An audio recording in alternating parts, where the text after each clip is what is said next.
and you handed them to me, and I put them on my chest, and I, as an Orthodox Christian, I feel spiritually like this was like a parallel in my life to what it's like walking through Great Lent and Good Friday and Holy Saturday, and that moment on our Pascha, our Easter service, when the church is dark and the priest comes out with this candle lit, and the whole church is filled with light, and everyone is singing Christ is risen. It was that type of a moment in my life when he was born, and the whole atmosphere just completely shifted from this darkness, this struggle, this journey of leaning on God for every bit of strength that I had to this just bright, joyful, euphoric feeling. Like that is, I'm getting goosebumps talking about it. Like that was one of the most like um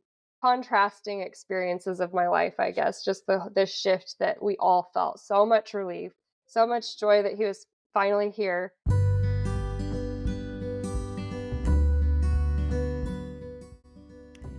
Holy Wild Birth is a podcast embracing the reclamation of giving birth rooted in God's original design, undisturbed. Here, we share home birth stories highlighting God's presence as the great midwife, as well as conversations about all aspects of a holistic, spirit-led childbearing year, from the perspectives of myself, traditional midwife Lauren Hall, of Rooted in Eden Private Membership Association, and me, holistic birthkeeper and photographer Brooke Collier of Sister Birth. Together, we are co-founders and facilitators of Hearth Mother Journey, where we are raising up the next generation of holy wild birthkeepers. To choose a holy wild birth journey is to consecrate all of your decisions unto the Lord and reclaim creation unadulterated by centuries of human attempts to control and improve upon what God has called good. Please remember that birth is not a medical event, but a natural process, and we are not your care providers, so this should not be taken as medical advice. As we dive into today's birth story, just a reminder that the choices and beliefs of the mamas sharing their stories here are as individual and varied as the storyteller herself, and do not necessarily reflect the beliefs or recommended actions of Lauren and or Brooke.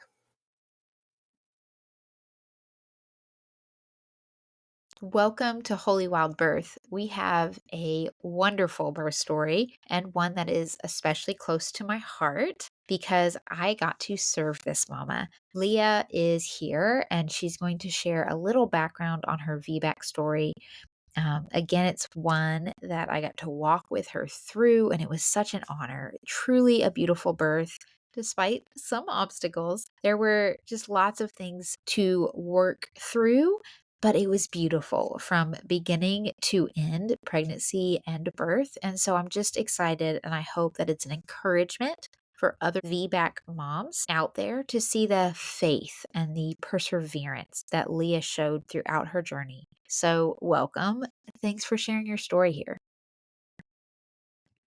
Thank you. Thanks for having me. Yeah. So where would you like to start? So I think I'll start at the beginning of my birth journey, I suppose you could say. I actually knew that I wanted to have a home birth with my first pregnancy, and I had watched The Business of Being Born, and I was just thoroughly convinced that home birth was the way to go. And so I hired a home birth midwife, and I received wonderful care from her all throughout my pregnancy. Everything was going totally fine. And then I had an appointment where she noticed my blood pressure was a little elevated for me and a little bit of a protein in my urine. And so she was concerned about that and didn't think much of it, but did, let me know I needed to take it easy. And she left me with a blood pressure cuff and had me keep taking my blood pressure throughout the day, and came back to check in on me later that night. And my blood pressure had continued creeping up and was quite high by that evening. So she was concerned and strongly urged me to go to the hospital, thinking they would check me out, maybe do a 24-hour urinalysis and send me back home. Sure. I decided to try to get some sleep, and I went to the hospital the next morning because my blood pressure had just kept climbing and I was feeling really concerned, and she had told me to go in. So I went in, my blood pressure was off the charts high, and to make a long story short, I was admitted to the hospital. I was put on bed rest. I was given blood pressure medication, and they told me I had severe preeclampsia and that I was not going to go home until I delivered the baby. I was, I think, 31 something weeks pregnant at this point, and the goal was to just keep my blood pressure somewhat managed with the medication, keep me on bed rest, and get me to 34 weeks and then deliver at 34 weeks. So that was a really big shock, and I had a really hard rough shift from your transition. plan. Right. And this was 10 years ago now. And I was in Southern California, and I don't know if it's just the medical culture there being different now that I'm out here in Arkansas now. They were very, I don't know, authoritative, I guess would be maybe a nice way of putting That's it. pretty They much took my across the situation board. yeah, they took my situation really seriously, but they were really not very kind to me about the fact that I'd been seeing a home birth midwife, and they were Sure. not at all interested in, she said that I could give them my charts or they could talk to her. They basically treated me like I'd had no prenatal care and was coming in off the street, and um, kind of treated me like they were kind of condescending towards me, I guess, and really not respectful of giving me full informed consent. They had their protocol. It was a serious situation, and there wasn't a lot of time to answer my questions or get me comfortable or discuss alternatives. It was just, this is what we're doing. So that was a struggle, but I did kind of settle in, and I was on my bed rest, and I made it about 5 days, and then I started getting pain in my rib cage, which they were always asking me if I had that symptom. And Right. they ask you if you have it in your upper right part of your rib cage. And for me, it wasn't really there. It was just kind of all over. And I felt nauseous. I didn't feel well that day. And I was afraid to tell them because they had reacted so strongly to everything when I got there that I was like, I think I was in denial. And I also didn't want them to overreact. But finally, as the day wore on and I had no appetite, I wasn't feeling well, my mom urged me to tell the nurse. And they ran my labs and they came back showing that I was heading towards HELLP syndrome. I don't think I actually had full-blown HELLP syndrome, and I don't know if you want me to explain what that is to anyone who hasn't heard, but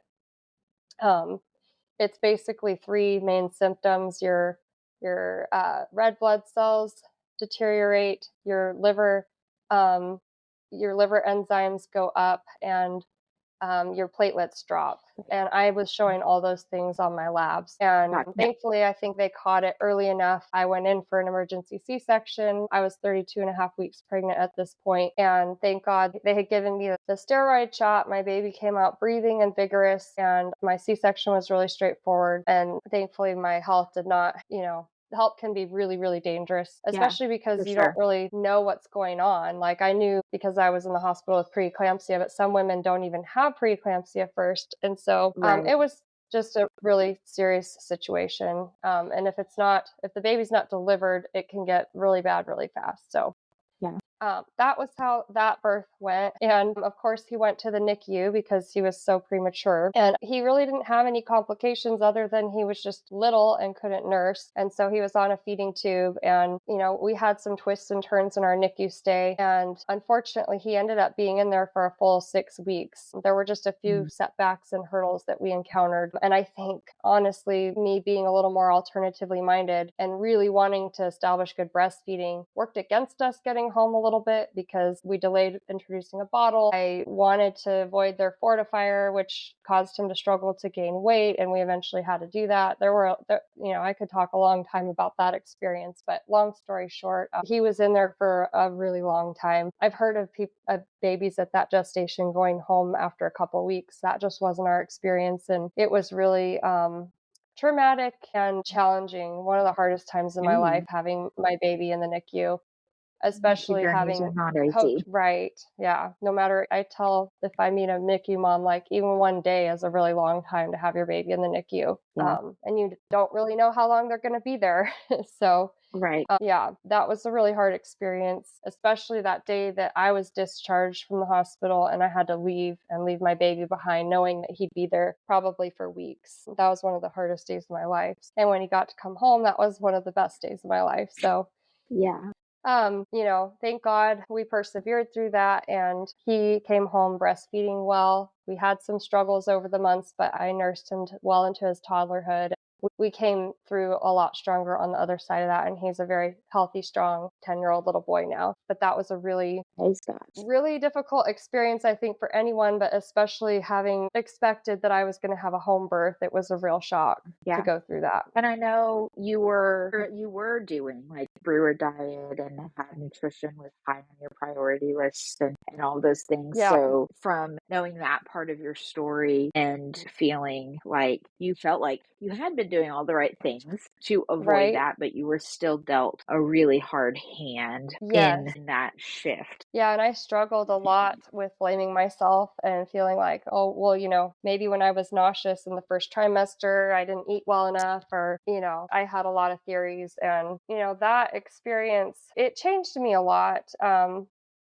And Sure. I feel like, especially with this being the Holy Wild Birth podcast, an important thing to share on this is I've always had a strong faith in God. I had a strong Christian upbringing. And this experience kind of caused me to go into a downward spiral spiritually. The Sure. church community that I was a part of at the time, they were really supportive when I was first in the hospital, and some of them even like when I first got home. But that NICU stay was so long, and I feel like people kind of moved on and forgot about me. And I didn't feel like there was much room for grief and disappointment. There was a lot of, you're so lucky, that hospital you're at, they're the best hospital you could possibly be at, which was true. They were like the top level NICU in the area. And we were blessed and lucky. It could have been a whole lot worse, but I was also dealing with a lot of grief and disappointment and Yeah, trauma, absolutely. and feeling very alone. I was not in a good marriage to my oldest dad, and I was not getting a lot of support from him. And then I felt like the people in my church community weren't really entering into my struggle with me in a really meaningful way. Sure. And I didn't understand why God allowed things to go that way. I couldn't really make spiritual sense of my struggle. I felt kind of abandoned by God in a lot of ways. So I really, especially having a preemie, and I brought him home in November. We were going into flu season. And then with all the spiritual stuff I was experiencing, I just really kind of dropped my church attendance after that. And so fast forward a ways, as I'm continuing to try to process this experience, ultimately it put me on a spiritual path. And I grew up with a Baptist or non-denominational upbringing, and I ended up digging into church history and ending up on this journey that led me to become an Eastern Orthodox Christian. When my oldest was 2, we were baptized into the church, and I think that would be a good transition into my next Your next pregnancy story. story. Yeah. So I unexpectedly got pregnant when my oldest was about 3, and I'd been in the Orthodox church for about a year at this point. And unfortunately, that pregnancy ended in a loss at 13 and a half weeks. And it turned out that the baby had stopped growing, and I just didn't realize it. It was what's called a missed miscarriage. And I experienced such a contrast going through, as hard as that was to go through that loss. I had so much support spiritually and so much understanding and meaning to the grief that I went through. A dear friend in the church we were both pregnant at the same time, and she walked through this situation with me. And we had a memorial service for the baby in the church. The baby was buried in a cemetery behind the church, and she helped me with all of this. And there was full acknowledgement that this was broken, this was not how God intended it, and that this experience was salvific and was meant to draw me into closer communion with God. And that was just a really big, I feel like my birth experience I had with my oldest kind of drove me away from God. And I know that's our choice to do that, not God doing Sure. that. But the Right. experience, it just made me feel really alone, and I was having a hard time finding God. And then when I experienced this loss on the other side of finding God, I feel like being on my spiritual quest, the closeness that I felt through my suffering and the meaning that I felt behind it was just so much more. Yeah. So really beautiful to see the juxtaposition of like the community that came around you, and there was that Yeah. love first to begin to, because we are supposed to be the hands and feet of Jesus, and be Right. that light, and rejoice with those who rejoice and mourn with those who mourn. And you actually, the first time you didn't get that mourning, they didn't Right. understand. They wanted to, I heard you saying, like, it's like they were just happy that you and baby were alive, but there was no one Right. entering in. And here they entered in a situation that often a lot of women get completely forgotten in. And so Mhm. it's a beautiful that they celebrated that short little life, the Right. eternal soul of that baby. And I just love hearing the juxtaposition of what a good community can do for someone. Right. Yeah, and I think just also having, a difference in theology, and I know that Sure. not all Christian groups, I think even, in Baptist or non-denominational groups, this can vary from one church community to another. It also could have been where I was at in my life. I was in this unhealthy marriage, and he would come to the church Absolutely. sometimes, and I kind of maintained this appearance that we had it all together, and I kind of had to keep people at arm's length. I couldn't really be honest or raw about my experience. So it very well could have also been on me, but finding this church Absolutely. community within the Eastern Orthodox Church, there was just this depth there theologically, but also like emotionally and spiritually with the people in the community. And I felt really honored in my sorrow and my grief. Yeah. The theology of the church around life and death and what happens to our babies after they are lost in that way was a real comfort to me as well. And so I just feel like I was able to grieve fully through that experience. And I honestly feel like God has never been nearer to my heart than during the time that I was grieving through that. And Mm.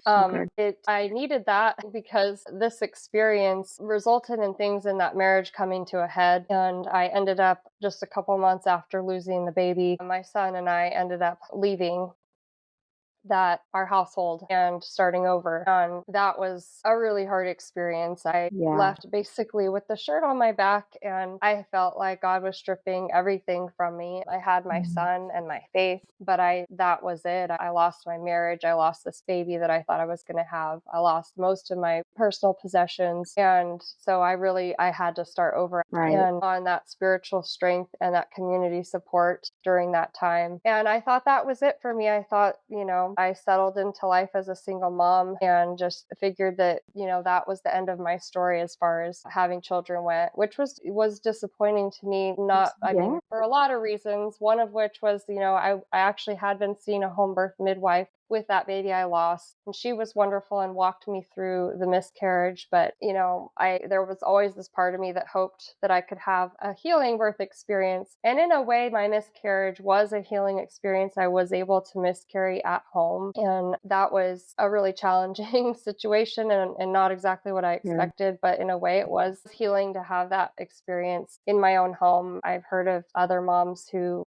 they end up in a medical situation and Yeah. mine didn't go that way. So I'm grateful for that experience in that way as well. And I just kind of figured, Yeah. well, this is the end of that chapter of my life. And my divorce was a really painful, difficult time. So I kind of put it in my past and moved forward. And then fast forward a few years, I met a wonderful man and we ended up getting married. And he loves accepted my oldest son as his own. And he did not have any biological children of his own that he brought into the marriage. And so we were open to God sending us children together from early on in our Yeah. marriage. And we ended up conceiving within about 3 months of being married. And that was a difficult time for me because the beginning of pregnancy was challenging to walk through with this first trimester loss that I'd had. Right. Right. And then I was really afraid of getting the preeclampsia again. And so that was a really trying time for me. And at this time, I had moved to Central Arkansas and I just went ahead and decided to try to have a hospital VBAC with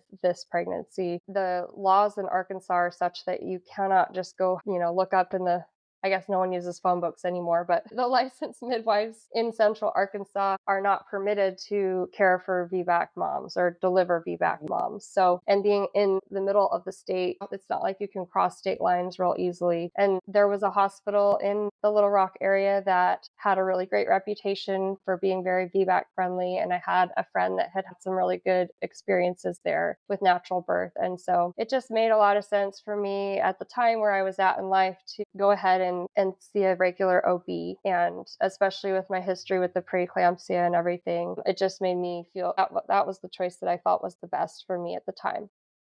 And so I had a wonderful OB. She was very, I could sit with her and pour my heart out to her, and often cried in her office talking about some of my past experiences and the fears I had. And she was really patient and reassuring and vigilant with my care. And I really appreciated her a lot. And as it turned out, I had a very healthy full-term pregnancy, no complications at all whatsoever, no blood pressure problems, just completely boring textbook pregnancy. And she actually explained to me that the father's DNA, they think, plays a role in Yeah, preeclampsia. totally. And so, I might have gotten it, might have not, but I ended up going through that whole pregnancy without developing preeclampsia. So Right. it seems that my current husband, we don't make preeclampsia babies. So that was really encouraging to find out. And so, yeah, with that pregnancy, I was having some early labor, and it had been kind of disrupting my sleep for a few days. And I think in that pregnancy, fear, I think, was really a driving emotion. And I was I think I was kind of afraid of birth. And I really was afraid to get my hopes up that I was going to have the VBAC. Mhm. So I just did a lot of not thinking about that birth. I hired a great Yeah. doula, and I think I kind of outsourced the responsibility. I went through her birth course, and I brushed up on some of my knowledge, but I had this mental block around, like, really believing that I was going to go through labor or have a real chance at a VBAC. And I did not expect to go into labor on my own, certainly not before my due date. So around 39-ish weeks pregnant, I was starting to have early labor, and I had a friend telling me, like, you need to, like, prepare yourself because this is probably going to become the real deal. And I was just in a lot of denial. And so it was the day before Easter for our church, and I had another morning where I was having these contractions kind of disrupting my sleep, and I was starting to feel like I was getting a cold or something coming on. I'd had a friend stay with me, and she actually left because her daughter had gotten sick, and I think I may have accidentally unintentionally gotten caught what they had, unfortunately. And I was kind of starting to feel myself coming down with it, and I was just kind of putting that out of my mind. And I really wanted to go to our Easter service, and it was a year after COVID, and it was kind of going to be the first normal-ish Easter service. So our Easter service in our church it starts at 8 p.m. And Mhm. at midnight is when it, like, really kicks off. And so, in hindsight, probably not a great idea, but I decided to go to church. And I was having really strong contractions and starting to feel more and more sick. And we ended up leaving early and came home. I took a bath, and then when I went to get in bed at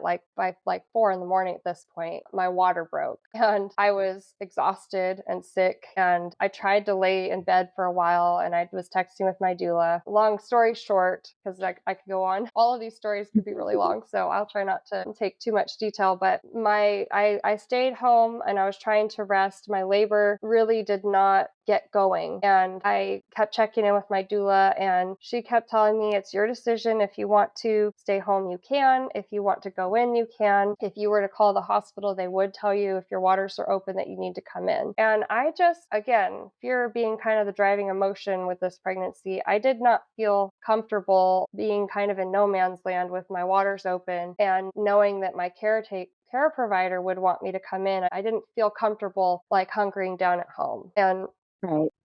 Just more of So that deferring the responsibility to others to yeah, tell you what was yeah, right. Yeah. exactly. And this was what she wasn't telling me to go in, but she wasn't telling me you're fine, stay home either. So Right. after 12 hours of being home and things not progressing, the other big fear I had was I didn't want to show up at the hospital and have them just automatically give me a C-section because of XYZ. And so I was open to measures to move my labor along if that increased the odds of me having a VBAC. I have a lot of different opinions about that now, but my thought was if I'm going to need some Pitocin or something, I want to get into the hospital before my 24-hour clock with my waters open is up. So that was kind of the thinking.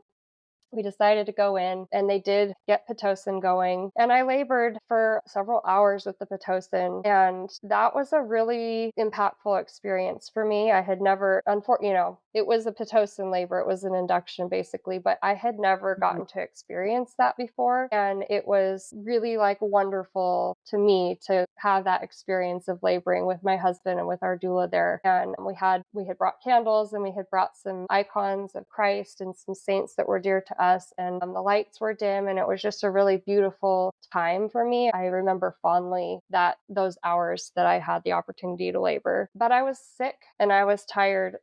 My nose was congested. I was literally in the hospital, like using my neti pot in between contractions because I Oh, was so congested. And I think my doula was noticing me getting exhausted and afraid that I was going to run out of steam by the time I got to pushing. And I was really tense too. Every time they would check me, I was just really tense and not really able to relax. And so my doula suggested an epidural. And unfortunately, once she mentioned that, the next contraction that hit, I had no resolve to make it through that. I know she was trying to help with that suggestion, but the reality was my confidence in my ability to do it was gone after she made right. that suggestion.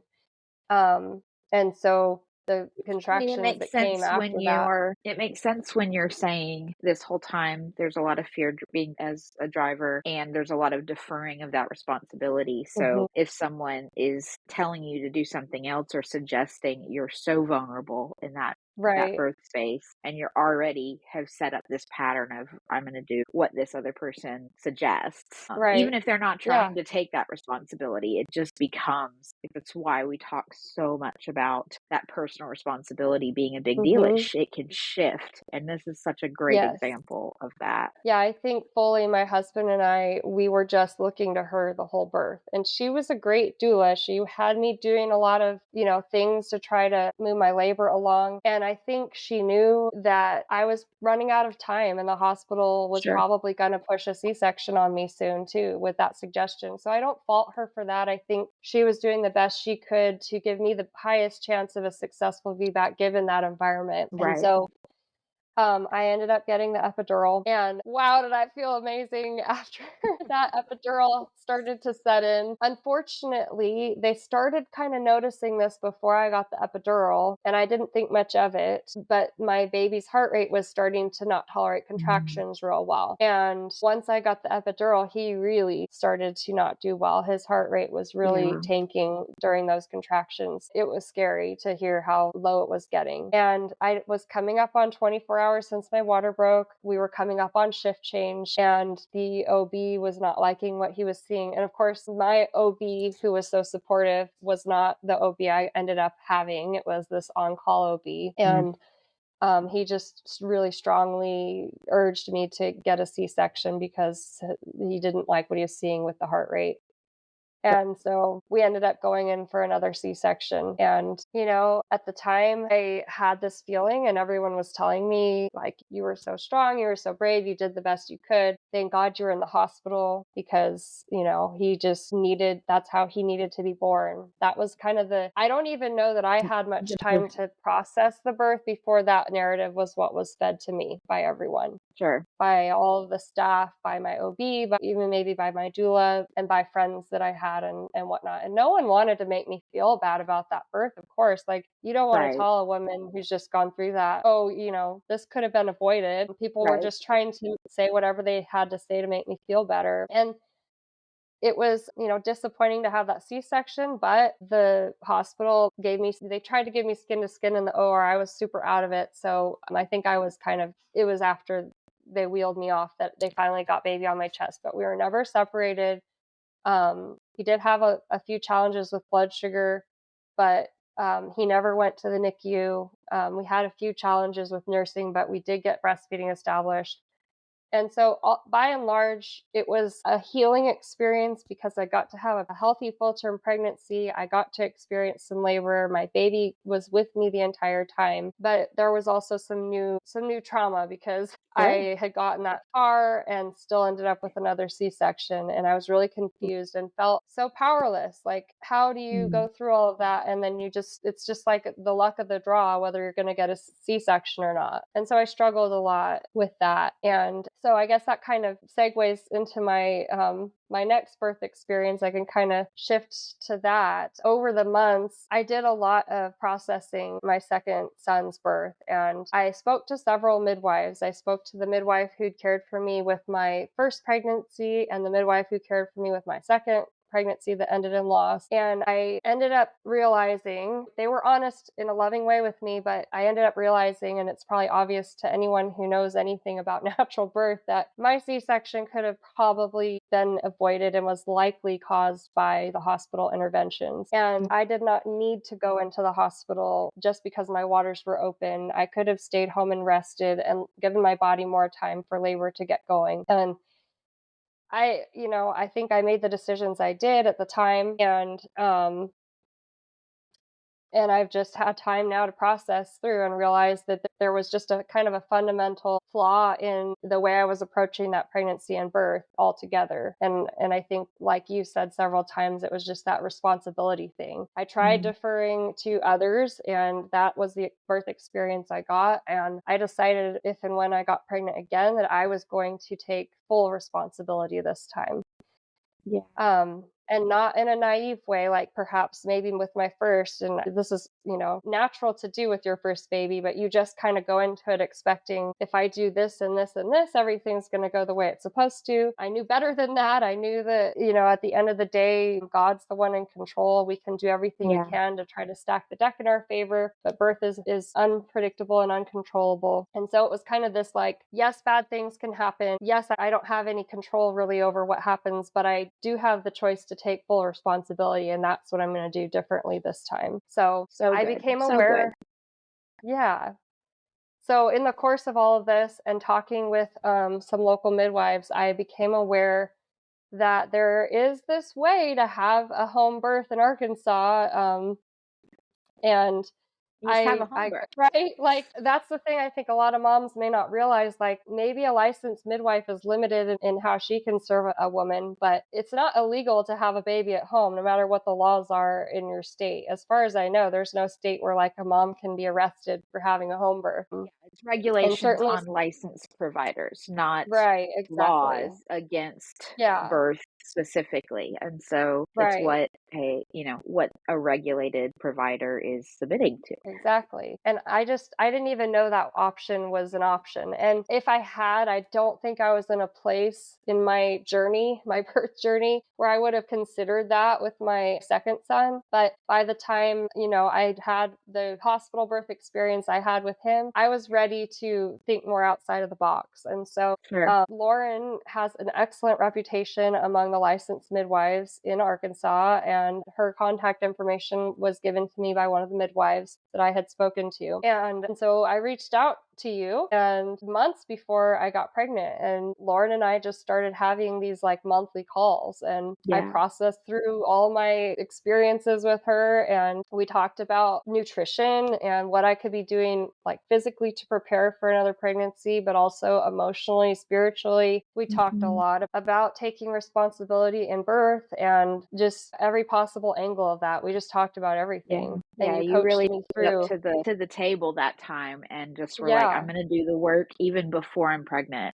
Yep. and really you put in the work and it paid off for sure. Yeah. And I just have this wonderful, knowledgeable, wise, compassionate, empathetic guide, Lauren, helping me navigate through all that. And even just, I would say, like on the nutrition piece was huge. You know, I had been kind of following a Weston A. Price Foundation diet before my divorce. And in my single mom years, I just kind of got away from some of that and things the way I did when I was like a broke single mom, even though I wasn't in that Right. situation in life anymore. And you told me about like the root cause protocol and pro-metabolic nutrition. And I was like, I know how to do this. I've done this before. And I started buying raw milk again and getting grass-fed meat in bulk and like, you know, going back to some of Yeah. these old ways instead of just like placing a Kroger pickup every week. I just started thinking differently about my food again and saw a lot of improvements in my health and then just doing a lot of the work processing my birth experiences, fully owning them, fully taking responsibility for them. It's no one else's fault. Either of my, you know, any of my past birth experiences, I don't blame anybody for how those went. And I'm thankful for them because they're what made me the mother that I am. And they're what prepared me for this third birth experience. And so, you know, fast forward a few months when my second son was, I guess, close to, I think he was like 16 months old. My husband and I, we were like, it took a few months to get pregnant.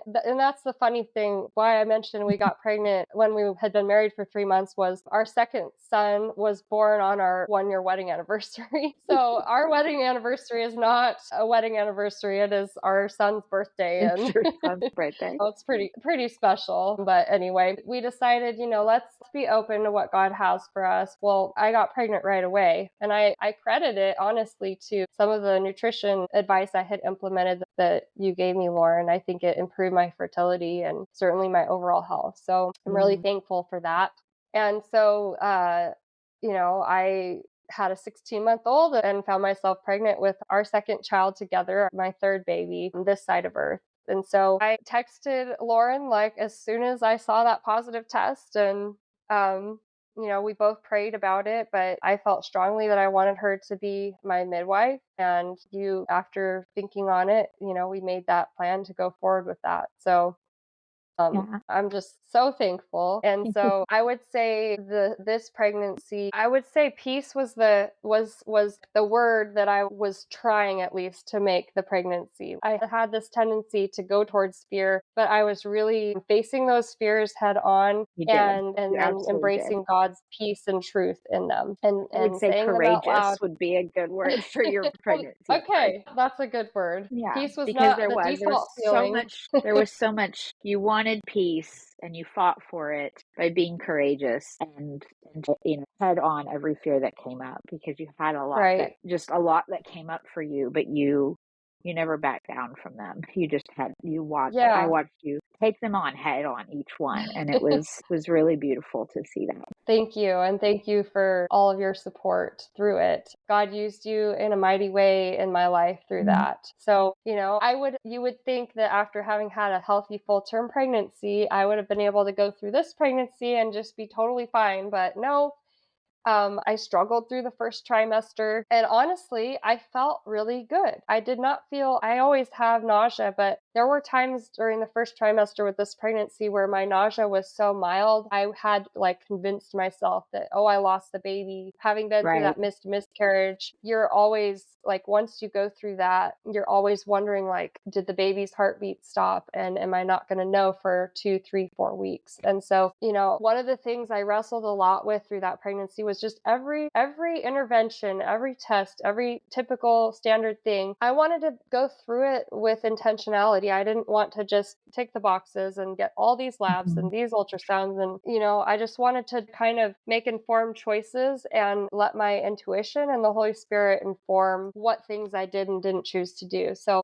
I was feeling like I wanted to hold off on any ultrasounds. And I know that the first trimester ultrasound, it might give you dates, but I knew when I had conceived, so I didn't really need that first trimester ultrasound for that purpose. But I was wrestling so much with my trauma over my previous loss that I did end up going in for a first trimester ultrasound, I think around 9 weeks. And it was really quick and we saw the heartbeat and it was what I needed for that pregnancy. It gave me so much peace that I have a lot of peace over that decision. I'm glad I didn't just jump right in there. I really wrestled for a week or two with those feelings, but ultimately, I ended up getting that ultrasound and it gave me a lot of peace. And then I didn't get another ultrasound the rest of the pregnancy. I never felt, the 20-week mark came and went, and I just never felt a strong urging to get another ultrasound after that. So there were just a lot of things like that throughout the pregnancy where Lauren and I would have a conversation, and I would really take the information and prayerfully discern, do we want to do this? Do we not? And everything was just kind of like that. I took it one day, 1 week at a time. And that was how we walked through the pregnancy. And so again, thankfully, I made it through the first trimester. Second trimester was pretty easy for me. I don't struggle a lot during that part of pregnancy, thank God. But then in the third trimester, I started freaking out about preeclampsia several times. As you'll recall, I was due at the end of June. And when the heat comes and I'm pregnant, my feet swell. And that is just how I am. I didn't experience a lot of that in my previous pregnancy because I delivered him in early May. But with the summer heat, I think I was experiencing more swelling that reminded me of my preeclampsia experience. And so she really, you walked through that with me and gave me a lot of nutritional coaching advice that helped. And thankfully, again, I didn't ever develop any kind of preeclampsia, no complications at all during the pregnancy. Yeah. And so I guess I'll just dive into the birth story now. So again, similar to my last experience, I had prodromal labor in the wee hours of the morning for several days, and it made it a little hard to sleep. And I especially remember on the Monday before he was born, that evening when I was making dinner, we had gone to the pool and I had been swimming. And this again, I was like 39 and a half weeks pregnant. I was like about the same amount of gestation as I was when my water broke before. And that was one thing I was really hoping to avoid. I did not want my water to break before I was in active labor. So we tried to work with nutrition, and I took some vitamin C and so I'd had a few days of this prodromal labor, not sleeping real great. And then Monday night before he was born, I remember we'd gone to the pool, and in hindsight, I think that really kind of kicked off this like early labor. And I was making dinner, and I remember just having to slow down and breathe through the contractions.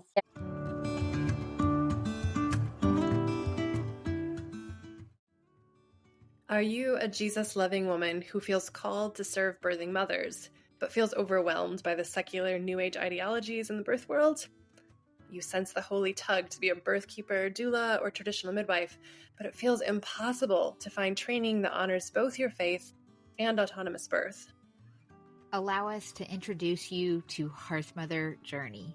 This isn't just another birth worker training. It's a transformative journey that will ground your birth ministry in biblical wisdom, equip you with a Christ-centered methodology of traditional, undisturbed birth practices, transform you into the wise guide God is calling you to be, expand the depth and breadth of your understanding of physiological pregnancy, birth, and postpartum.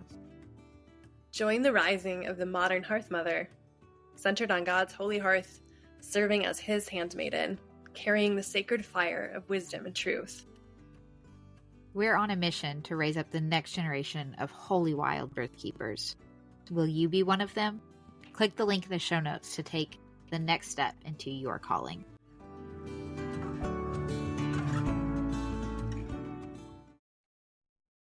So I just specifically remember making dinner, and I always get a lot of Braxton Hicks contractions, especially starting around 20 weeks. So that was not a new sensation to me, but these were like, I was really having to kind of lean on the counter and breathe through them, and it caught my attention. And then we went for a walk after dinner, and same thing. I was like having to stop, breathe through the contractions, maybe even moan a little bit. And as soon as my husband heard that, he was like reminded of my labor with my second child, and the sound was familiar to him, and got his attention. So we were both kind of thinking, this might be, starting to be the real deal. And I'm sure, I don't quite remember, but I'm sure I was texting you, and I think um, your encouragement was just that I was making good progress and to keep resting and keep Yeah. you updated. Um, that continued throughout the night. I distinctly remember taking a really nice bath that night. I put candles and just had a nice long soak, and I had some of Mhm. my icons of the saints, and I listened to some relaxing music from my birth playlist, and I just really tried to center myself mentally, emotionally, spiritually, just knowing that things were about to shift. And that Yeah. night, I struggled to sleep. I think I fell asleep somewhere around midnight, but the contractions just kept coming and were making it hard to sleep. And I remember sleeping from about midnight until 2 a.m. And then I woke up with Mm. the contractions and I labored in bed for a long time and never really could get back to sleep. Mm. And then once dawn hit, things really petered out. And Right. that was familiar with my last experience. Thankfully, my waters had not broken, but very similar to my previous experience of having these strong contractions throughout the night. And then once the sun came up, things fizzling out. So that was a little bit discouraging, but I just tried to go about my day like normal. My husband did decide to stick close to home and not go Mhm. out to work that day. And I had a chiropractor appointment already scheduled for that day. So he actually drove me to the appointment because the contractions, when I was having them, were still pretty intense. And I didn't want to get across town and not be able to drive myself back. So we Sure. went as a Yeah. family and I got a good adjustment. And then we stopped by Trader Joe's to stock up on some food, figuring that maybe we wouldn't be Always a back good at the idea. store for a while. Right. And I really started to have some strong contractions again at Trader Joe's. I think the chiropractic adjustment probably helped kind of re jumpstart my labor. So we wrapped up real fast and got back home. And I think my husband did end up having to leave for a while. And I think we took the toddler. I think the older boys, the toddler went to grandma's house. My older son may have gone to the neighbors down the street. And there was just this time period that I was in the house by myself. My husband was out. And I think Lauren, you may have texted something to me along the lines of like that I needed to get out of my logical brain Logical and brain. allow yeah. So I don't know exactly how you worded it, but it was something Yeah. like that. Get out of your head and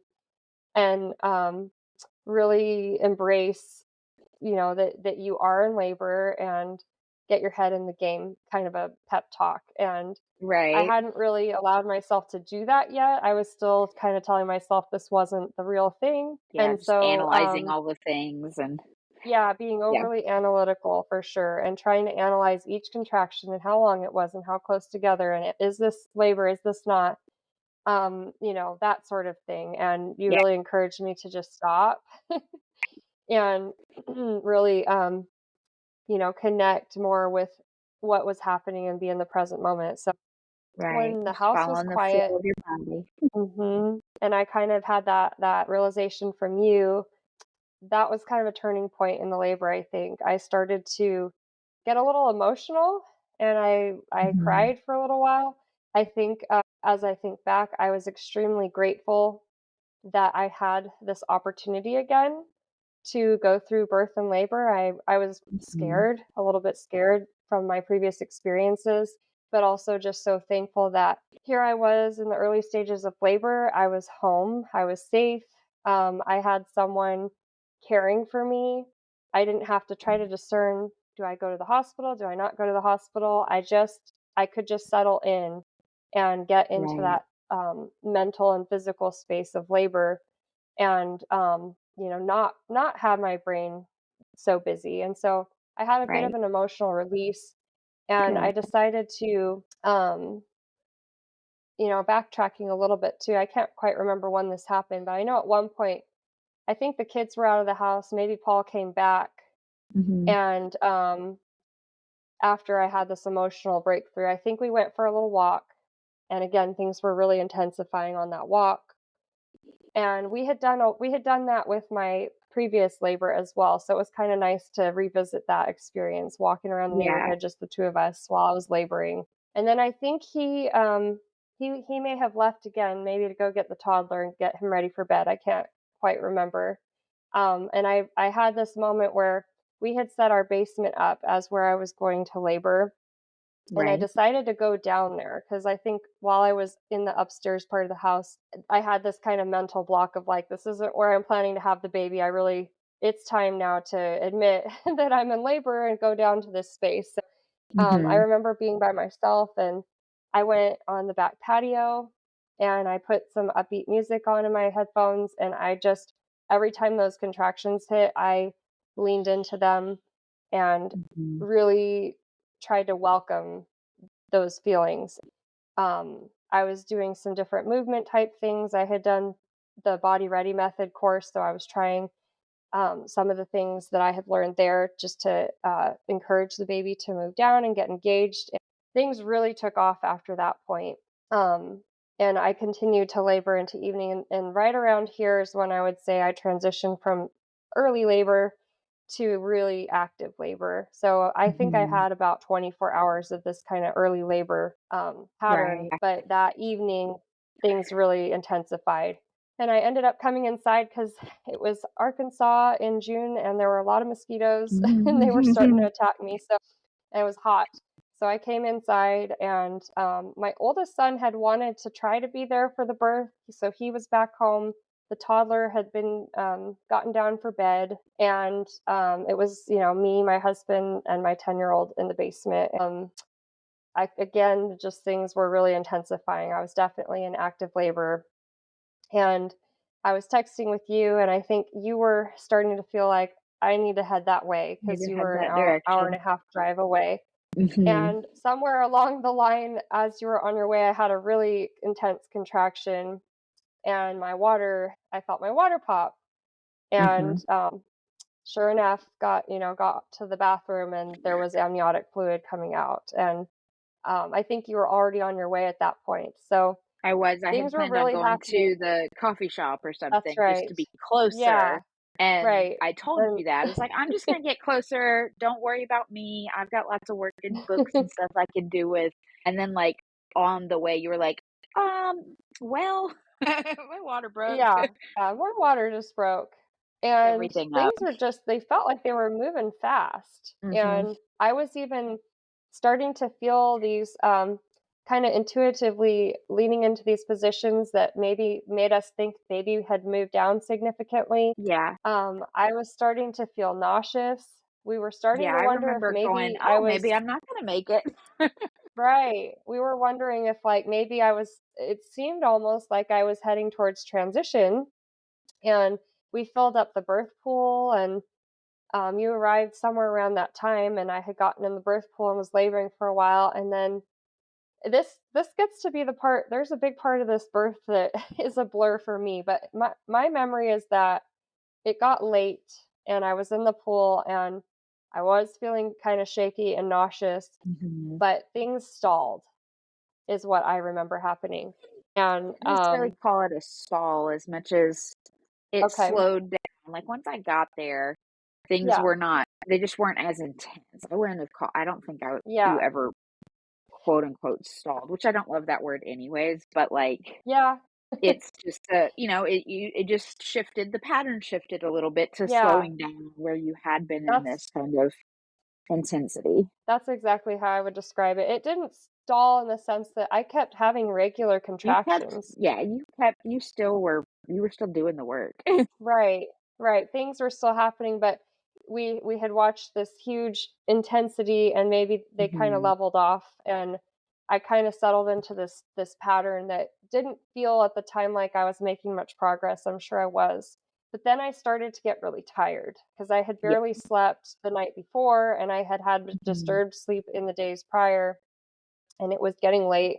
I don't know if Yeah. it was like 11 or midnight at this I think point. it was I think I don't feel it's been a while, but obviously I want to say it was like 8 or 9 when I got there in the evening. Like it was Possibly already kind so. of like in the evening, you know? Yeah. And Yeah. and so we were in that space of like now it's bedtime and things are Mhm. slowing down and the toddler wasn't there, like all it was just late. So I think that Yeah, and shifted a little bit. I think I was looking at it's late, I'm tired, and I'm not going to sleep again tonight, and I don't know how I'm gonna Right. do this without sleep.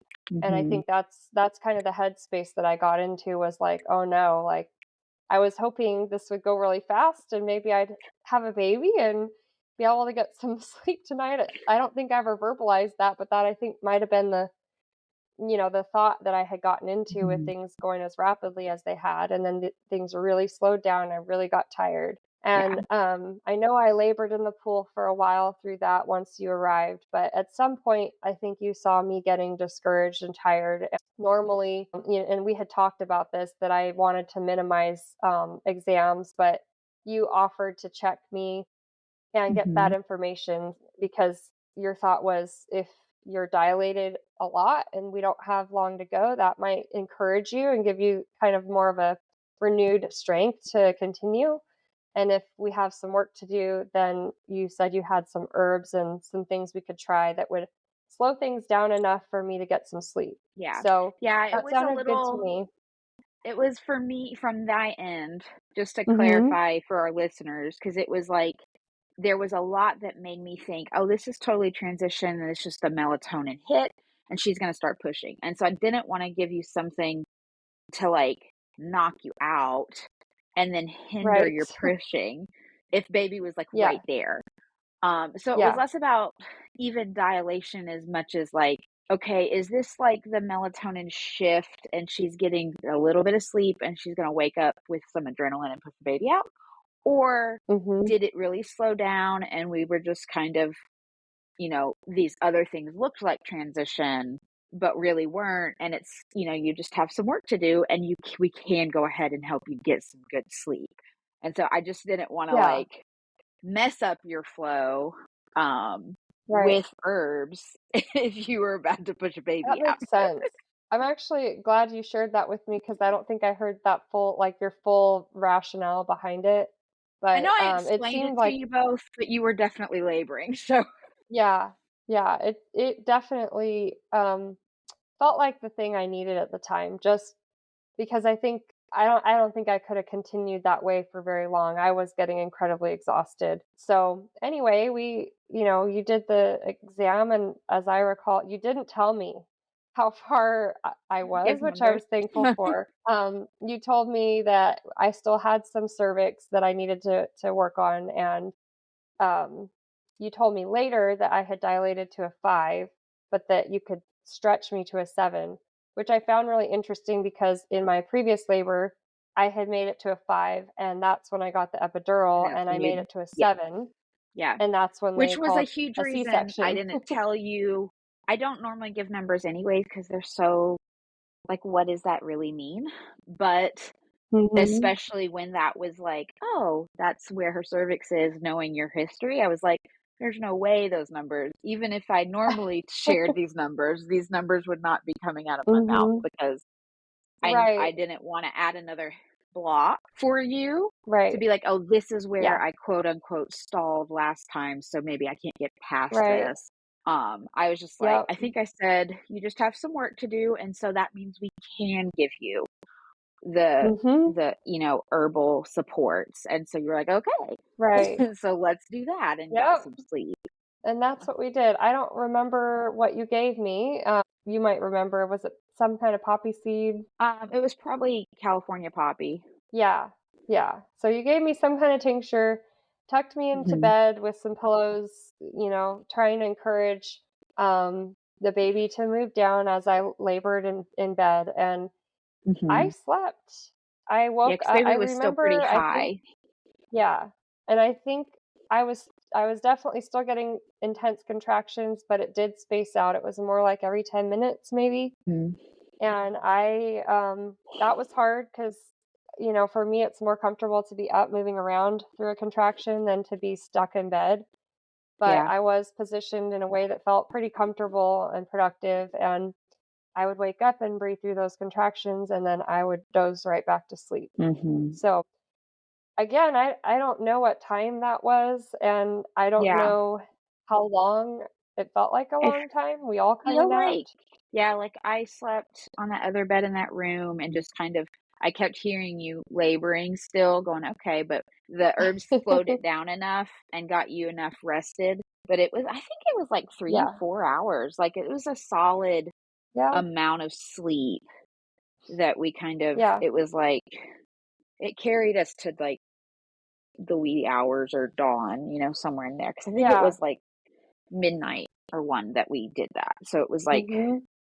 4 or That 5 the sounds about next right. morning, And I but I don't remember the have my sun. I don't have my chart or anything Yeah, but it to was a few quantify, but I hours, and feel it like was that's the meaningful rest. yeah. Yeah. And so, the sun started to rise, and I started to feel energized again with the rest that I'd Mhm, had and with the sun coming up, and mhm. so I remember getting into the pool again, and, we had a sliding door onto our patio, and the chickens were up clucking and making their egg calls, and the sun Yeah. was rising, and I just had like this kind of renewed motivation and felt this sisterhood with the chickens, and that was kind of a funny moment of the birth for me.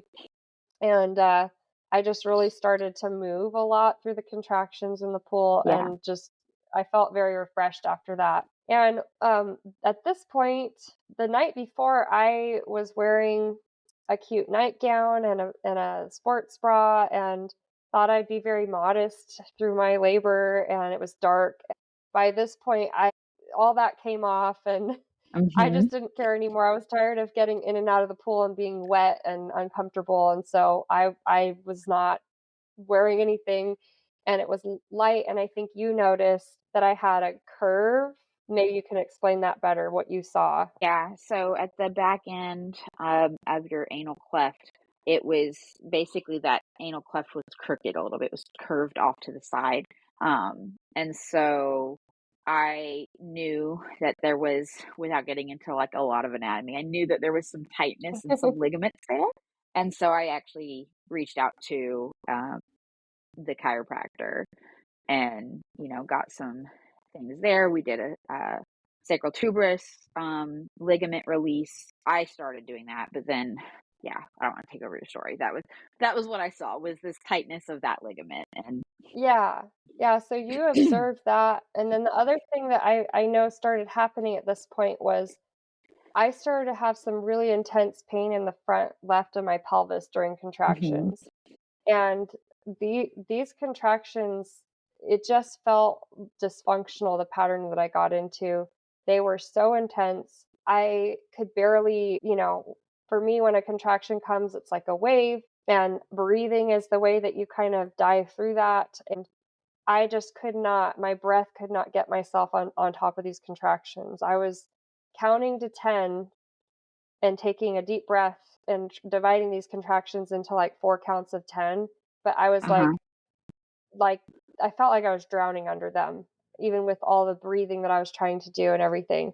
They just felt really intense and didn't seem to be accomplishing much. They didn't feel productive to me, and that was really wearing me out. So, I'm experiencing that. You've noticed this curve, and I think in talking with the chiropractor, we determined we need to do an action plan and some body work to um, get through this. So I Yeah. know you were doing some things to help release that ligament, Yeah, the and we sacral also did tuberous some ligament.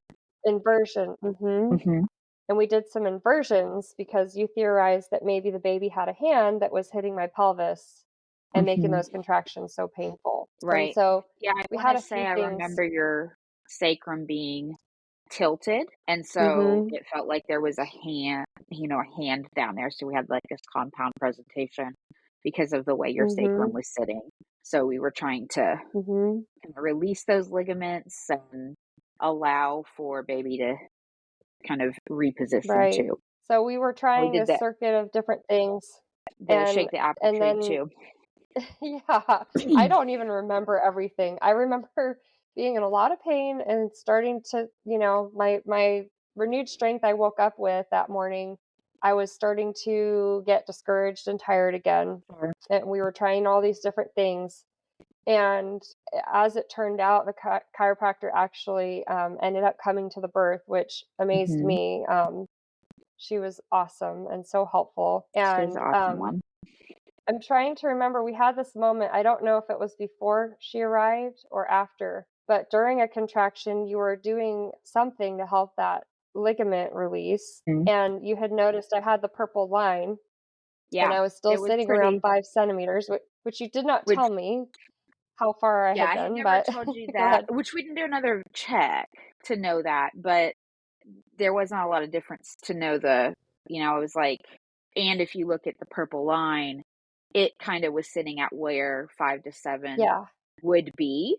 And I right, did that sacral tuberous ligament while you were or release, and I literally, as I did that release, that purple line just showed up. Like, it was just like I watched it form right. behind in front of me. I was like, "Oh, wow, that's cool." So And you just told releasing that ligament, opened you up. right. And I will say too, that when you were putting that pressure during my contractions, it was taking that pain way down. Like my contractions, I would have rated like on a scale 1 to 10, the Mhm. pain was like an 11. And when you were Mhm. doing that work, it was taking the pain down to like a 6 or a 7 for me. Yeah. So it was just amazingly effective. And then the chiropractor came and she kind of showed us a few more things to do. She made a comment that, yeah, sometimes we do this and the baby just shoots right out. So I was I was thinking, okay, great. Maybe that's how it'll Great. be for Yeah. me. And Yeah, I think when she was she there, we were in, like, the 40th hour or something of your labor, so, like, you yeah, had been it had doing been some quite a work for while. some time Yeah. Yeah, it was the afternoon, like going on 2 days later from when my early labor from when started. you had started. So, yeah. So I knew she wasn't making any promises to me, but I thought I'm fully dilated now according to this purple line. And, Mhm. if we keep doing this, maybe baby will be here soon. So I felt really encouraged, and so thankful that she came and helped like she did. She was amazing. And then she left, and I started to get tired and discouraged again. This is a theme.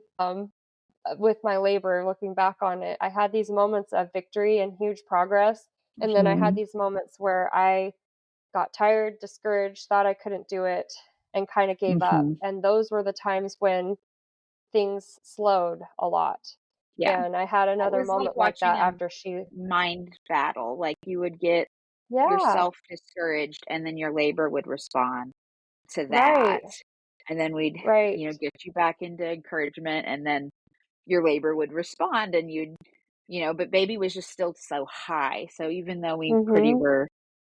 we knew that Yeah, that I knew you were making progress, and I was never concerned, but there was also, like, it was the mental game. It was that, like I mentioned earlier, it was mhm, just you courageously taking on the fear that kept coming up and right. bubbling up in the different ways of trying to analyze yourself.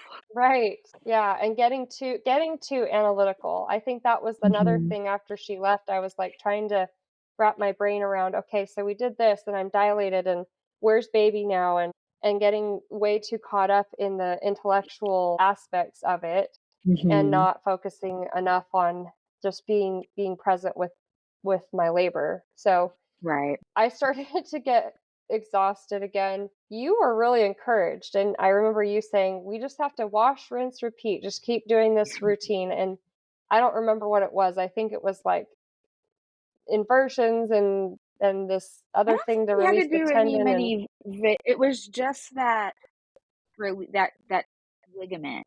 the I don't think sideline we release. did Yeah, I don't think we did too many inversions. I think we did that and got Okay. once your sacrum wasn't off center, we had gotten rid of that hand. Yes. It was just I was encouraged because I remember feeling the tension going lower and lower and lower, and so it was like I That's just had right. to keep following it. It was like, Right. okay, like it's higher here, we'd release, and then you'd go through enough, and then it was like, okay, now it's a tighter ligament down further because you're Right. moving down. But but I could see progress, even though it was like your whole pelvic floor was really just tense. So Yes. it was just helping release so that you could keep moving forward. Yeah, I think what happened was you were wanting to keep going with some of the work during the contractions, and I was feeling like giving up again.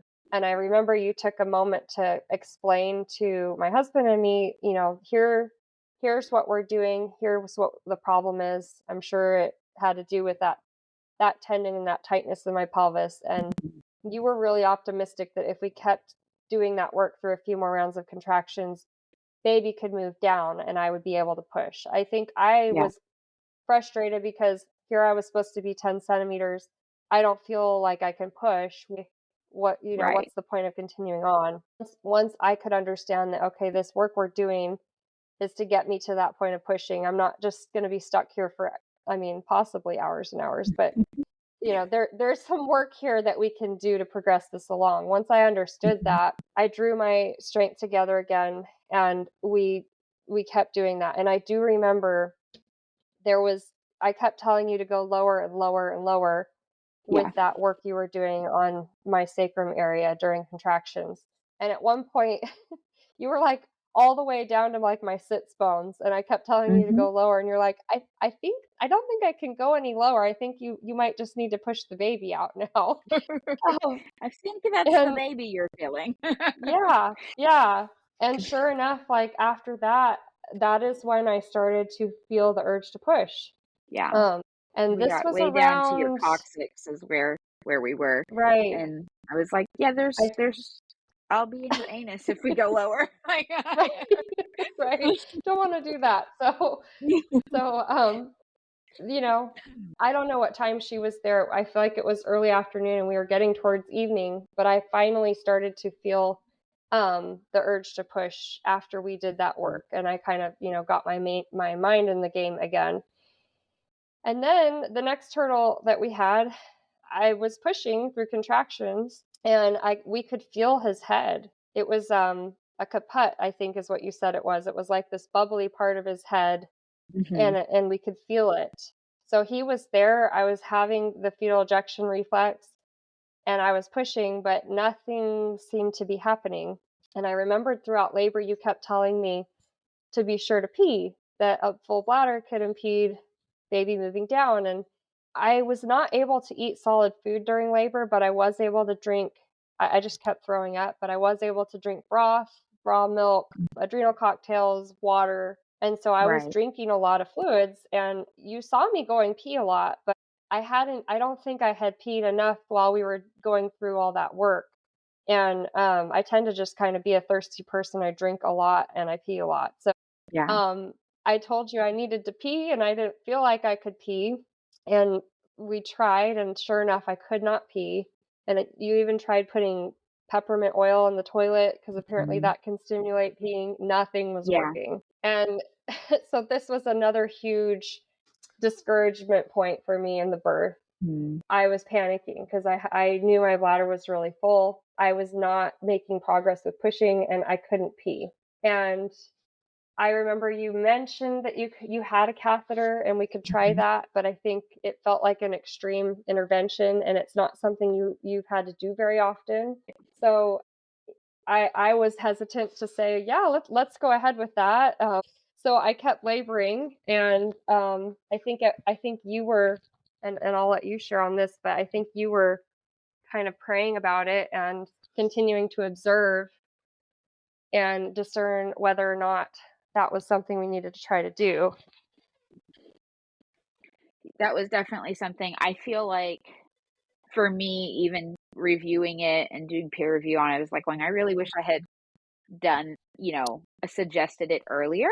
But I had thought you were peeing more than you had been. So there had been that miscommunication there. Because I think you had been going to the bathroom, but just being more modest, just you were going there. And there was a couple times that I thought you had urinated and you hadn't. And then finally came Yeah. out that, oh no, I haven't been able to. And I was like, oh, okay. That could be the problem. And so then it was we tried, and I don't remember how long we waited between the like, okay, I cannot urinate. We're still trying to push. She's got a full bladder. Mhm. I wanted to do the Yeah, I catheter, don't but I didn't want to do the catheter. And right. so I know there was a time of like, I really feel like I need to do this, and this will make the shift for her to empty that bladder out. Right. Because he was like so low, but he wasn't being able to descend. Right. Yeah, so, after a while of that, I remember you telling me, like, I feel like the Holy Spirit is leading me to Mhm, let's go ahead and try the catheter and see where that gets mhm. us. And so, Yeah, I was like, okay, let's do that because I've got to be. And so I feel like this was a moment of the birth where you really had to gather your strength, and it had been a while since you'd done one, and I watched you kind of gathering up the courage and consulting with some of your uh, resources just to make sure you were going to do it right, and yeah. you did it, and it was perfect. It didn't hurt, and a lot of pee came out, and I Lots, felt so much. so much relief. And then wham, those contractions just really started to intensify. I started feeling so much more productive, pushing like fetal ejection reflex type pushing. Right. And then we had the moment of the birth where I think my husband started to really doubt and get discouraged. Mhm. And my memory is fuzzy, but I think the baby had a really strong heart rate all through labor. And you had a couple of readings where he was a little lower than what we'd been seeing. I'd Mhm. been pushing for, I think, like 4 hours. Like his head had been in the birth canal for like 4 hours by this point.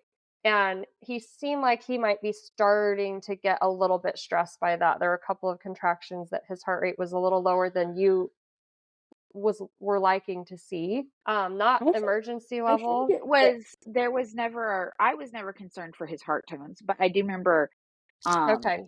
Paul getting concerned because he had been in the like 140s, 150s had been his normal, and now he was like 120. Yeah. But he had just changed his baseline and he was just 120s. And Right. so I wasn't like, this is completely normal, healthy heart tone still, but it was shifted, and I didn't realize that Paul was concerned. So I didn't explain it Gotcha. Yeah. until later. And then I And found out, figured that out and was like, oh, well, no, he's fine. yeah, he started feeling nervous. I think too his role during the birth was, there was this group of people from church and my mom, his mom, he's trying to text people, and some of them started getting concerned at this time too because he had told them all when I was pushing, and hours went by and there was still no baby. So I think some of their fear was starting to get to him, and then the heart tones had gotten a little lower than what his baseline was, and so he started feeling stressed and wondering if we needed to transfer. Yeah. And I know that your encouragement to me too was like, we need to get him out. He's fine right now, but it is stressful for a baby to be in the birth canal for a long time, and we don't Yeah. want him to not be fine. So that was definitely, we were all starting to get a little concerned. I don't think I'd never felt like he was in any kind of a dire situation, but I did feel like No, he wasn't. we got to move this along and get him, Yeah. he's still fine. Let's get this done before he's not fine. And Right. when Paul started to doubt, I was just like, okay, I'm allowed to wimp out. I'm allowed to be the one to say I can't do this anymore, but you're not going to decide that for me. And I started to really rally at that point, and I just Mhm. told him like, we're going to do this. We are so close. All I have to do is push him out. And of course, and that's the other thing. We didn't find out the gender, so I didn't know it was Yeah. a he at this We point. yeah. Um, but I said, I'm gonna get our baby here. I feel like there's just a glass wall separating me from this baby, and I need to just punch through it. And I had Mhm. that image in my mind after this conversation, and everything I think shifted after that point, and I really just started to get very primal and intense, and my mama bear instincts came through after this point in the birth, and we all just rallied together to get the baby here. And one funny memory from the birth was I was leaning in the tub with a rebozo around my husband, and I did not care during contractions if, he's trying to like stand and stabilize, and I'm pulling as hard as I can. I didn't care if that rebozo was around his neck. Was I on didn't his care if he neck. fell headfirst into the pool. He kept trying to pull it down on his shoulders, and I was just like, I don't care anymore. Yeah, I kept resetting it on his shoulders because it would like Yeah. pop up on his neck and like it's like we're gonna Yeah. break his neck. Okay. Right. Pull it down for him. That was just the level of intensity I think that I had Yeah. during this part of the birth. And I pushed that way, and we started to really see more of that head and more of that progress. The one thing about being in the water is it does kind of slow your contractions down. And for me, my contractions were a lot more intense out of the water. And so we made the decision that I was going to get out of the water and have, more intensity. We didn't want them crowning for too long. So I ended up on the floor, leaned over the yoga ball with one knee up, and then when those contractions came, I was pushing with them to try to Yeah. get him out and giving it all that I had. And sure enough, he crowned, and that was quite a moment. It was incredible, and I remember feeling like I told you, like, what are you doing? And you're like, I'm not doing anything. That's your I'm doing baby anything. wiggling and helping be born. And that was just like such a crazy experience. And then, I waited for that next contraction, and the rest of him was born, and he came out pink and like he was crying. You caught him, Perfect. and he was Yeah. crying before I even got a chance to hold him. Yeah. And It was just right through, but yeah, he came out screaming, happy yeah, and pink and perfect. yeah. And you handed him to me, and I put him on my chest, and I, as an Orthodox Christian, I feel spiritually like this was like a parallel in my life to what it's like walking through Great Lent and Good Friday and Holy Saturday, and that moment on our Pascha, our Easter service, when the church is dark and the priest comes out with this candle lit, and the whole church is filled with light, and everyone is singing Christ is risen. It was that type of a moment in my life when he was born, and the whole atmosphere just completely shifted from this darkness, this struggle, this journey of leaning on God for every bit of strength that I had, to this just bright, joyful, euphoric feeling. Like that is, I'm getting goosebumps talking about it. Like that was one of the most like um contrasting experiences of my life, I guess. Just the shift that we all felt. So much relief, so much joy that he was finally here. And of course, after a few seconds, I tilted him down, and we already had two boys at this point. Everyone was telling Yeah. us, "Oh, this is going to be a girl." No, it was another boy. And I just laughed, and Oh I boy. had told my husband like an hour before he was born, I'm never doing this again. That was like the only time I made a comment like that all birth. And after I saw that he was a boy, I said, "Well, I guess we'll have to try for a girl." He teases me about that, but yeah, everything was just so much joy, so much relief. I finally had that moment where I got to birth my baby and put my baby on my chest, and I birthed my baby. Yes, Um, you did. and it was just so much joy. So I'm so happy even just revisiting the moment. And everything, I had fears of, I was afraid the baby, there's things that can go wrong at home, and really none of them did. He was born breathing. He was perfectly healthy. My placenta detached. I didn't bleed too much. Everything, as we got kind of cleaned up and settled back in bed, everything was going along just as it should have.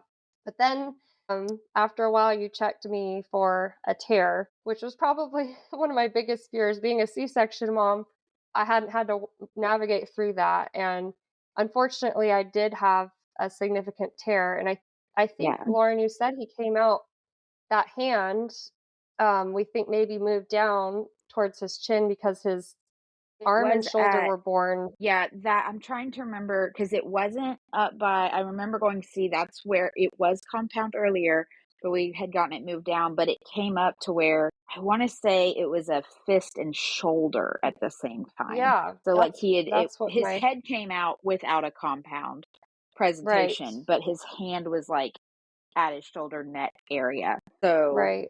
that tore pretty substantially. Right. Yeah, and I think with me pushing as hard as I was on top of the Mhm. contractions and everything, it was just kind of inevitable.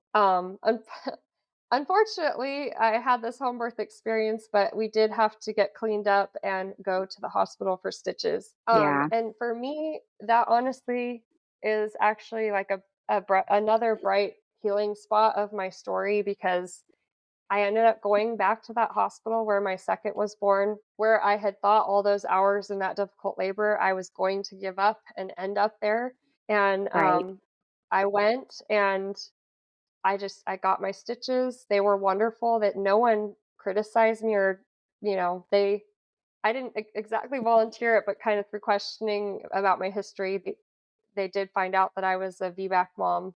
They were not at all critical of me being, having had a home birth or anything. They were just wonderful. They gave me the care that I needed.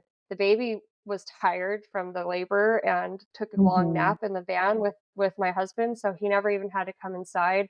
And I was in and out of there.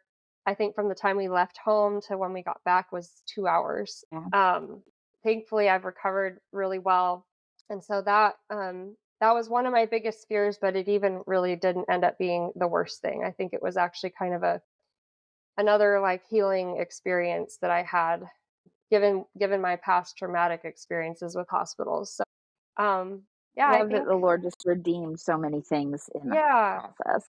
yeah. That was totally the whole experience, I think, was just this experience of courage and facing my fears and just like not doing I feel like during my second pregnancy and birth, I did a lot of kind of trying not to look my fear in the face and not confronting certain things and just kind of hoping for the best. And this time, I really looked at those things and looked them right in the eye and confronted them and processed through them. Did a lot of hard work and Yeah. down to the fact that I had to go back to the hospital for stitches. Like I did, Mhm. I really didn't want to go back there, but I did go back there. I had a good experience. I got what I needed from that, part of our healthcare system, and then I got to go back home and snuggle in bed with my baby and Yeah. have a wonderful postpartum experience at home. And Yeah. so it was just, you know, a long time thinking back, 10 years prior, hoping to have a home birth with my first and all the twists and turns and the things that I went through over the years. And just having this tremendous gift from God to have had this experience. I feel like his labor and delivery really just broke down a lot of things in me and brought me to my weakest moment. And then through Mhm. God's strength, my strongest moment and coming away from that Yeah. feeling like, okay, I can do anything really with Yeah. God's strength and help and guidance. I can do really hard things. Yeah. My other birth experiences were hard, but that was hard in a whole different way. I think because, in the hospital setting, they're doing things for you. Even when you're laboring, there's people with drugs and surgery nearby if you need it. And when you choose to have an out of hospital birth, there's only one person who can do it. I had Lauren, I had my husband, I had a support system, but at the end, ultimately, even the chiropractor coming, no one could do it for me. I had to Right. accept Christ's strength and go Yeah. forward with it. And do And it. it wasn't Mhm. until I made those decisions throughout the birth that God was able to work with me. As long as I was discouraged, tired, telling myself I couldn't do it, I couldn't do it. But once Yeah. I took that strength and I yielded to the process, it happened for me, and I'm just really And then you thankful, and do it. I've drawn on that experience. There's not a day that goes by that I don't think about that, even with the mundane day-to-day Beautiful. struggles of motherhood. That experience has just given me a renewed strength. Yeah. It's such a beautiful thing. It was almost like I watched you battle all the fears, all of the traumas, and you had done a lot of work prenatally. So it wasn't even that it hit you because you hadn't been doing the work. You had been doing the work, but there was so much to uncover. It was like you would hit an obstacle, and at first you would get discouraged, and then you would rise up. And then Mhm. you would punch through that and courageously just head on with Jesus, take that on, and then you would hit another. And then it'd be discouragement. And then, no, I'm going to do this. And you would rise up with Jesus and courageously take it on. And over, it was just this like watching this like I'm going to get up again. Like I'm going to do Yeah. this. I'm going to do this. And it was just really, it was a battle. I think mentally, physically, spiritually, just there was so much that you had to work through. And it was such a amazing transformation to watch you do it and rise to the occasion and take responsibility and like just say and then you did and you did. So Yeah, I it's think, it was a during good birth, hard birth, good during our birth. pre yeah, during our prenatals, one of the things I told you very often was there's one reason I don't want to end up at the hospital, and that is maternal exhaustion. If Hmm. I end up there because I got tired and gave up, and I'm not, there are definitely women where that happens and that's part of their story, and there's Yeah, nothing wrong with that. But for me, I knew I would be kicking myself after everything I've been through if that was how the cards fell for if it me. wasn't And an emergency, I because think emergent transfer, right? yeah, yeah, exactly, Yeah, like a non-emergent, I'm just tired and I can't do this anymore, which is very valid. Like there's definitely no right, shame in doing that. But for me, I just knew that if I got to that, and I think because I felt that way, part of what got me through it was just a stubbornness. I was not sure, willing to make that call. yeah. I'm and it was a long, difficult labor, and I was tempted at many times to make that call, but I think God used that, like Hmm. my resolve and determination. It was like, okay, well, you can't do this on your own. You're need to dig really deep if that's something that you want to avoid. So Yeah, um, that definitely was put to the test, and yeah. there were many times where I was tempted to wave the white flag, and thankfully the baby was totally fine. We were both totally fine through the whole thing, but it didn't come Yeah, easily for me. That right. night that it seemed like, oh, things are happening really fast, we might have a baby. It was a full 24 hours after that point of the birth before he was Mhm. born, in a meandering road that we went through to get there. And so Yeah. it was the hardest physical, mental, emotional, spiritual thing I ever did, because at any point I Mhm. could have given up.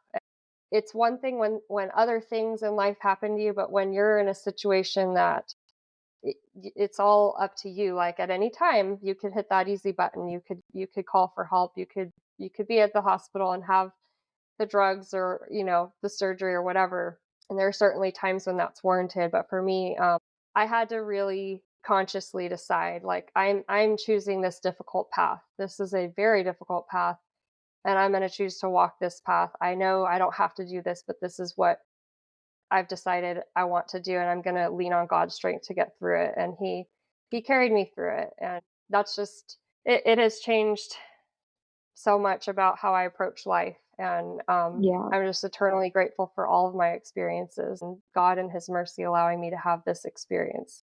It was not a I love cakewalk, that. but it was better than I could have imagined, honestly. Amen. Amen.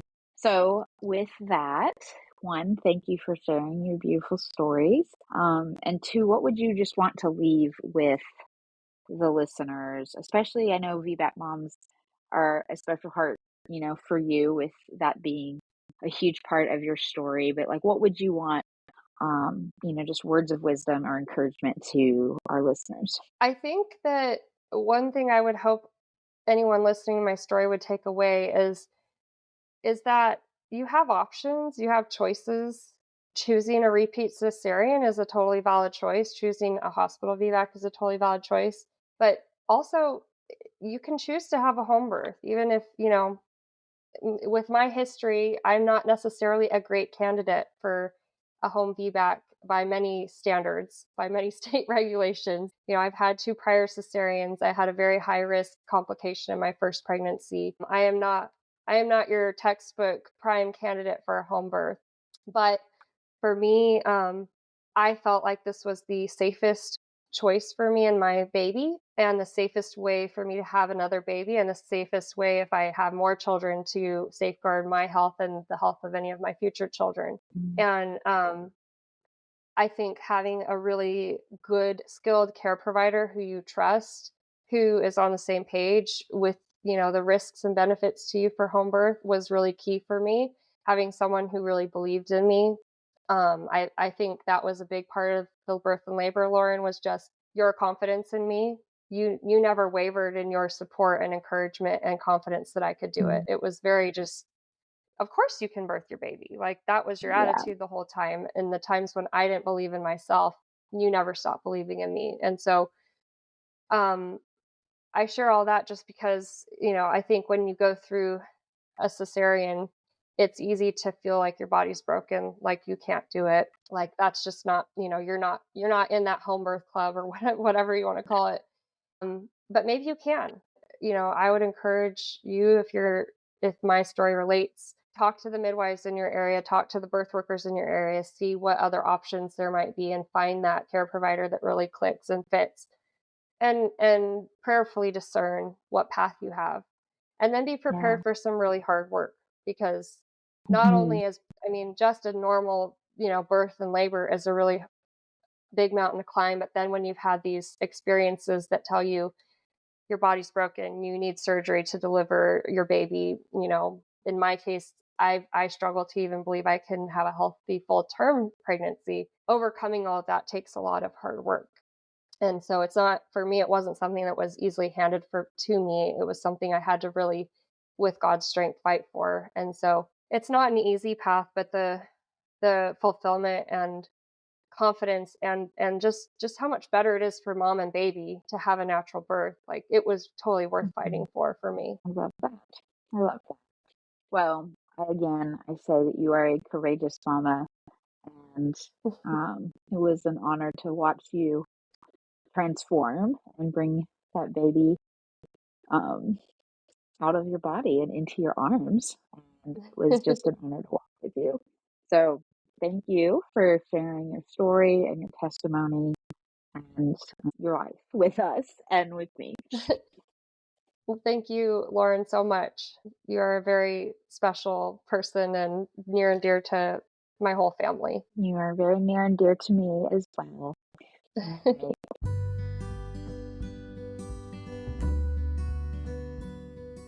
Thank you so much for tuning in to this week's episode of Holy Wild Birth. We hope that you were genuinely encouraged, inspired, and challenged by what you heard today. If you're loving what you hear, please make sure that you share it. Leave reviews. That helps other mamas find this content as well. And don't forget to read the show notes, okay? Because that's where you can find our email address if you want to reach out to us and start a conversation. It's also where you'll find free offerings as well as invitations to work with me and or Lauren. We can't wait to get to know you. See you next week.